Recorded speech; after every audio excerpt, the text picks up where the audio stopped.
Hey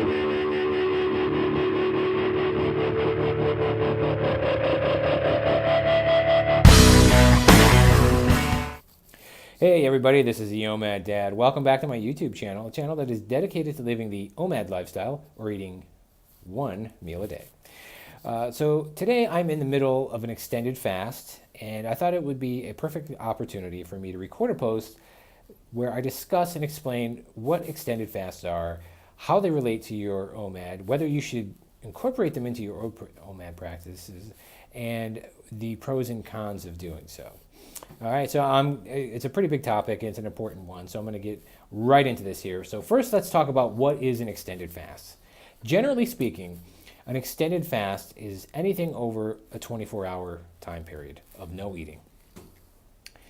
OMAD falls under the umbrella of intermittent fasting, and intermittent fasting, if you've seen my video about eating windows, has a really broad definition and broad range of eating times. We're on the other end of the spectrum here on OMAD. We eat one meal a day, and if it takes us an hour or two or 45 minutes, that's it, and then we eat it when we're done. Other people choose to eat in about a 5-hour window, maybe a 4-hour window, sometimes as much as an 8 or 9-hour window. But what they all have in common is that you're eating something every single day. And so an extended fast would be taking pretty much a minimum of 1 day completely off from eating and not eating at all. And usually it's kind of a minimum to do, say, like a 36-hour fast. I mean, you're going to have some sleep time in there as well. But generally speaking, on average, when people talk about an extended fast, they usually mean anywhere between 48 to 72 hours where they abstain from eating food. Now, some go longer, and some people, as I just mentioned, go a little bit shorter, but generally that's the range. So now, what is an extended fast used for? It does a couple of things. Number one, it kind of steps up your weight loss. It does give you kind of an aggressive, quick, short-term weight loss. And when I say that, I don't mean you're going to lose those 50 pounds in just 2 days. What I'm talking about, though, is you could end up losing a good 5, maybe I've seen as much as almost 10 pounds within a 48 to 72-hour fast.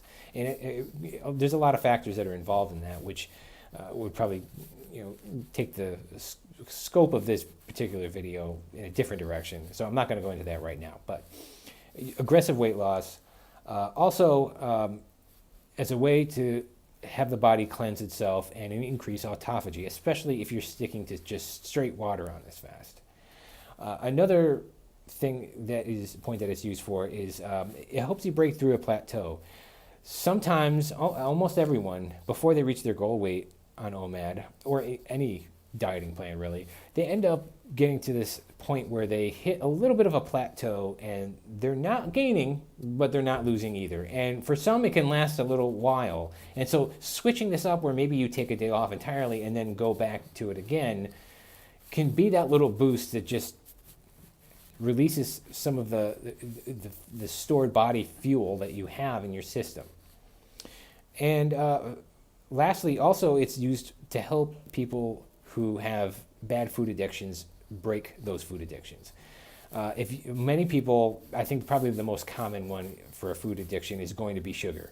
If you go 2-3 days without having any food at all and just water, many people report that when they go back to eating, have lost their desire to have all these sweets in their life and cookies and candy and blah, blah, blah, etc. You get what I'm saying. So it can be a way to help rid you of some of those nagging food addictions. And if you're eating a little bit every single day, this might help you with that as opposed to making it harder the other way. So when you do an extended fast, what happens afterwards? What I found is that your stomach does shrink a little bit from not eating for whatever extended period that you had. So the next time you go to eat, you're going to find that it doesn't take as much to fill you up, that you are fuller longer and, quicker. And so that also can help with your future weight loss and hitting your goals is you're having a slightly less amount of food to get the energy that you need. I will say, though, that after the extended fast, oftentimes a lot of that weight that you lost does come back. And one of the reasons for that is as a safety mechanism for your body. Your body always wants to maintain some stored fuel in its reserves. This is just how we evolved as human beings.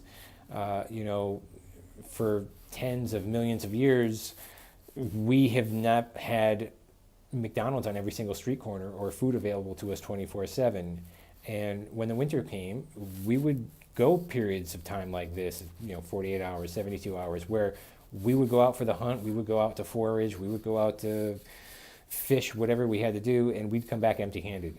And so if our bodies didn't store fuel, as I've said before, if we needed to eat every couple of hours, we would not have evolved to this level. We would not have lived this long. We would be extinct. So this is just a natural reaction of things that happen in the body. Now, if you're going to attempt an extended fast, if you're going to, say, take a minor extension to your OMAD or your intermittent fasting program and go a little bit longer than just your normal eating window, I'm going to give you a few tips. This is some of my advice. Number one, listen to your body and know when to quit. If it's not working for you, if it just doesn't feel right, stop immediately. And you know how that there's pushing past a wall, a threshold, and then there's just being dangerous. Some people have attempted extended fast and they feel faint, or they feel very pale, or they've got massive headaches and they feel sick.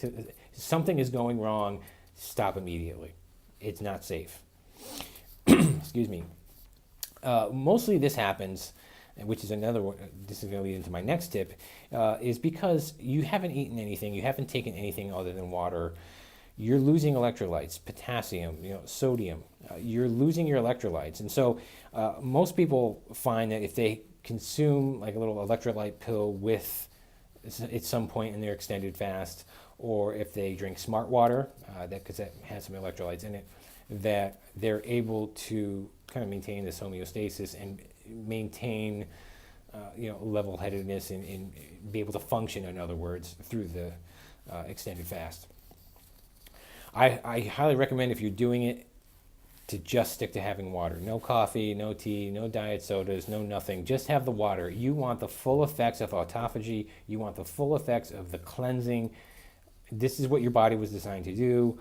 You're connecting with something primordial, something ancient, and you're allowing your body to naturally cleanse itself. Stick to water. That's the whole point. Don't put more crap, more toxins in. Just give your system a break. And lastly, and also very, very important, I repeat, do not go longer than 72 hours. That is my personal recommendation. And I say that because once you go longer than 72 hours, which is kind of the cutoff for most people, it could be shorter for you. But once you get to that point, you really need to be medically supervised.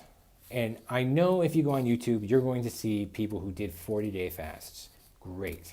It worked for them. They did well. They lost weight. They feel rejuvenated, and they report all of these benefits and everything that happened to them. So what?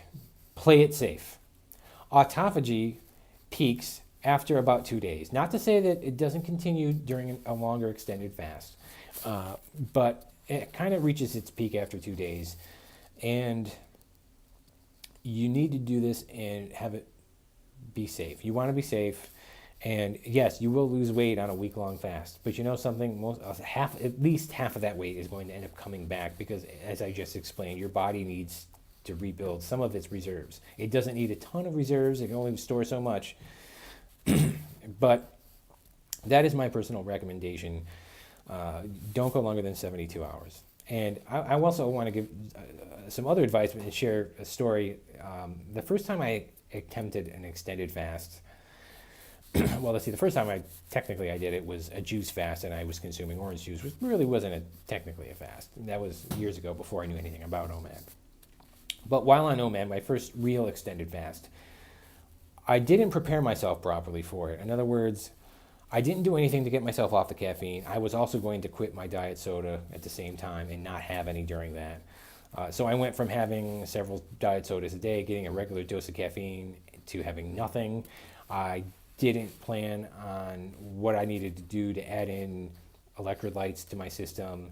I timed it wrong so that it was on one of my long days of work, and all of that combined to make me quit my extended fast early and feeling pretty defeated.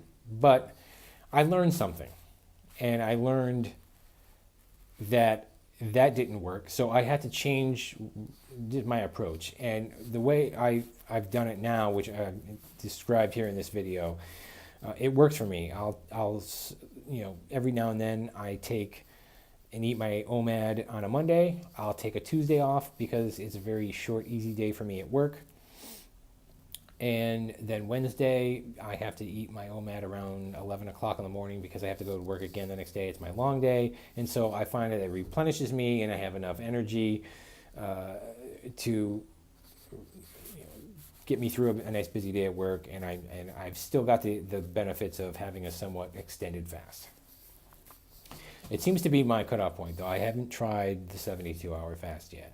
I would do that probably if I were on vacation. I'd want to be resting and taking it easy. I wouldn't want to do anything too strenuous when you're not going to be consuming any calories for 3 days. I know some people do. I know some people work out. But again, it's all about longevity on this channel, safety, and using your head. So that's my spiel on the extended fast. I would love to hear from you guys on whether you've tried the extended fast, how long you've gone, has it worked for you?